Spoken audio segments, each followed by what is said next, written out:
This terrifying scene left both of them completely stunned. To uncover the truth, they rushed over to take a closer look. Sure enough, a boy was lying in a pool of blood. Ryan, in disbelief, tried to wake him up. Come on.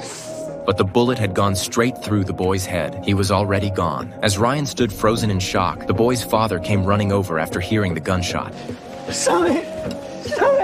When the father saw the person responsible, his expression shifted from shock to pure hatred. He immediately grabbed the gun from the ground and aimed it at Ryan. Ryan quickly tried to explain that it was all an accident, but the father wasn't listening at all. All he could think about was avenging his dead son.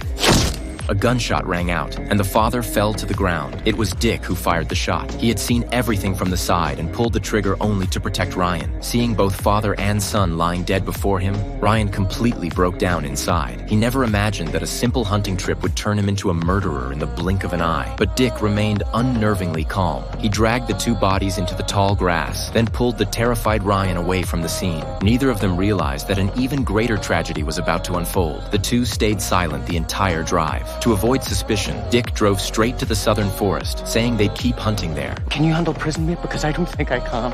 Jesus fucking Christ. And I shot that man from over 100 yards away. I'm fucked too. We're not gonna fucking bury We people. go back to that town and we come back here tonight and we bury them. No, man. I'm doing this for both our sakes. You just have to trust me.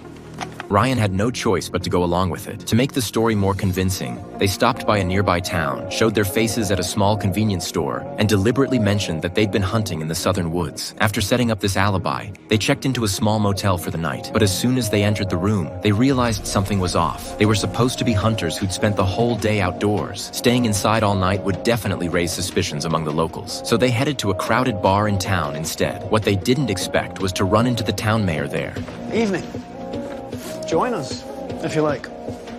Yeah, sure. Why not? To keep their cover, they forced themselves to act calm and once again mentioned that they'd been hunting down south. When night finally fell, they returned to the crime scene, planning to bury the bodies in secret. But while Ryan was digging the hole, Dick suddenly remembered something. The bullet he fired earlier still hadn't been found. If the police discovered the bodies, they could trace the bullet's serial number straight back to them. Luckily, Dick soon found one of the bullets lodged in a tree. But no matter how hard he searched, he couldn't find the second one. He glanced down at the boy's body and realized the bullet must be lodged in the boy's skull. While Ryan buried the father, Dick went off to take care of it himself. He knew they had no other choice. The only way to stay safe was to dig the bullet out. The other bullet's in the skull.